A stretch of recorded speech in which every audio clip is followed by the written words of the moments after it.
Chào các bạn. Hôm nay mình xin chia sẻ với các bạn cách làm chả cá phi. Đây là những cái con cá phi do mình với cả ông xã câu được ở ao sen ha. Mình đã làm nó sạch sẽ, rửa lấy mang rất là sạch sẽ rồi. Đó. Giờ bắt đầu mình làm ha.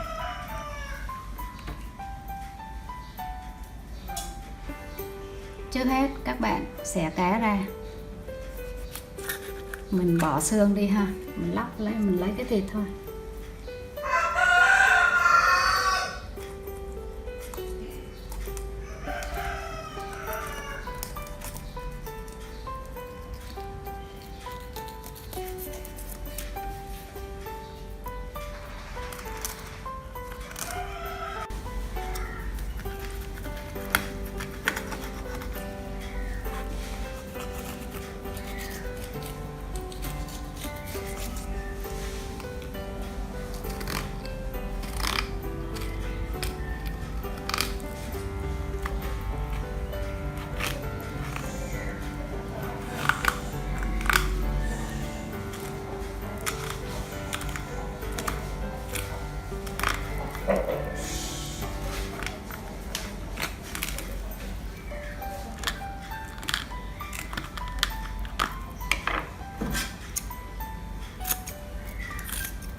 Giờ các bạn cắt nhỏ những cái miếng cá ra để mình xay cho nó dễ.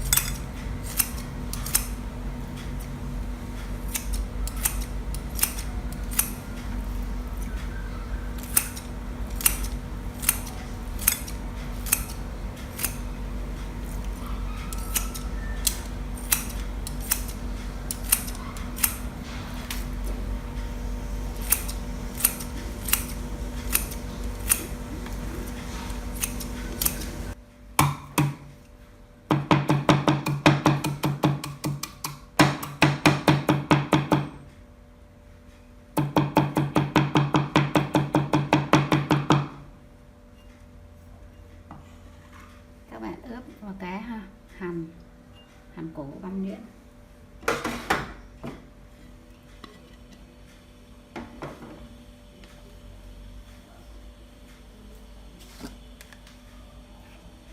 Một xíu bột ngọt nha các bạn.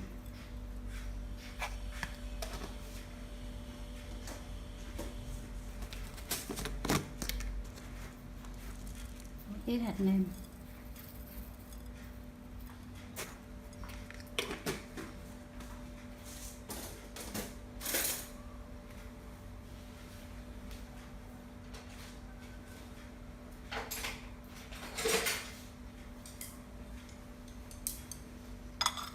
Các bạn trộn đều lên cho nó ngấm ha.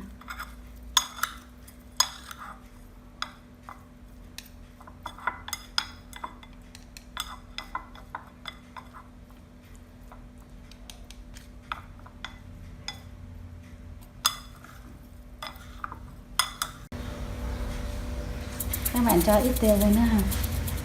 Ai muốn ăn cay thì cho nhiều.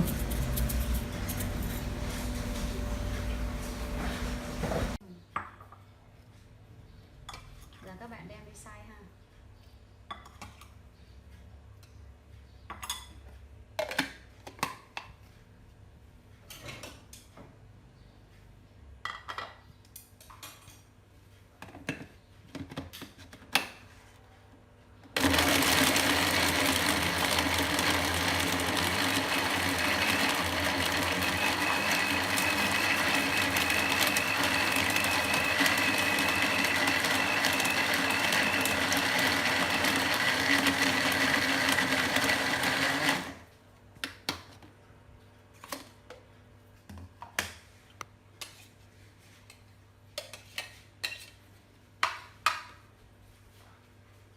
Các bạn xay càng nhuyễn càng ngon ha.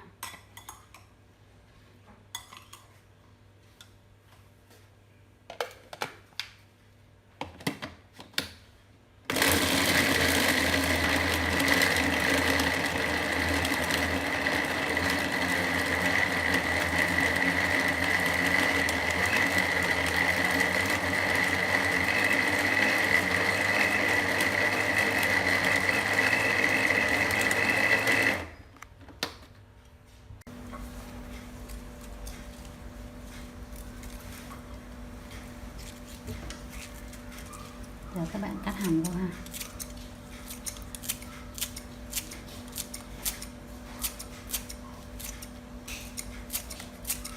Bạn nào thích ăn thì là thì cho thì là vô ha.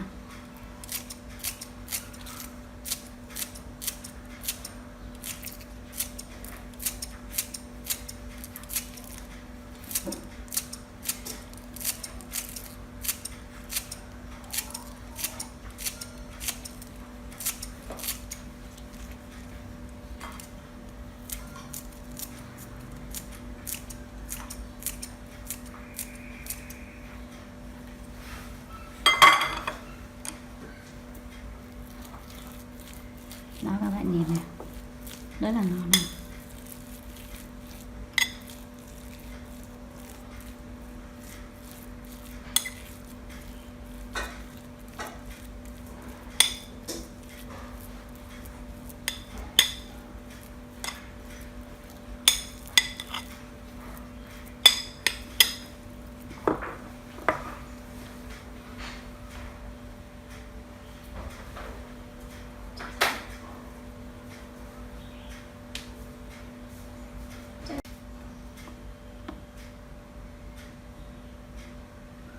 Các bạn cho một xíu dầu ăn vô ha, để mình quét cho nó ngon.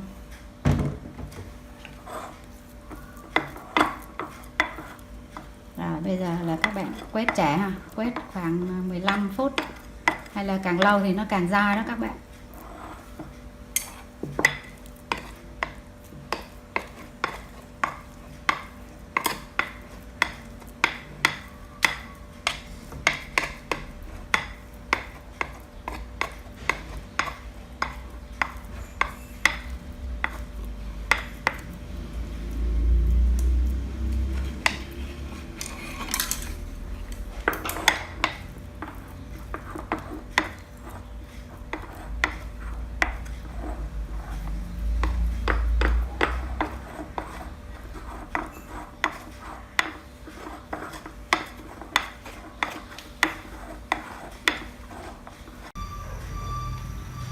Giờ mình bắt đầu chiên chả ha các bạn.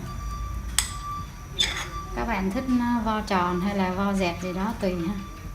Mình vo những cái viên tròn nhỏ như thế này cho bọn nhỏ này mình nó thích ha.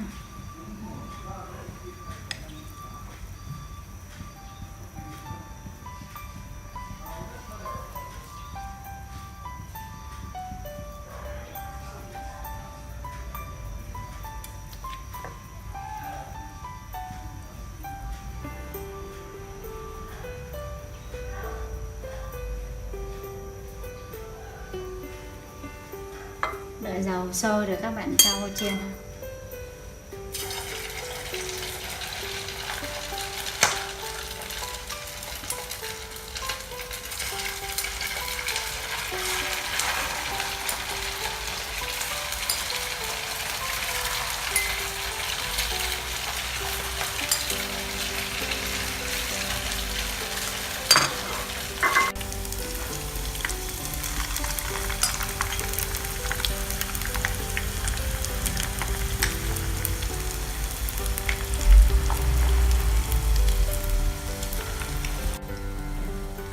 Các bạn đợi khi mình ăn chả vàng đều như thế này, đều hết rồi và mình lắp ra.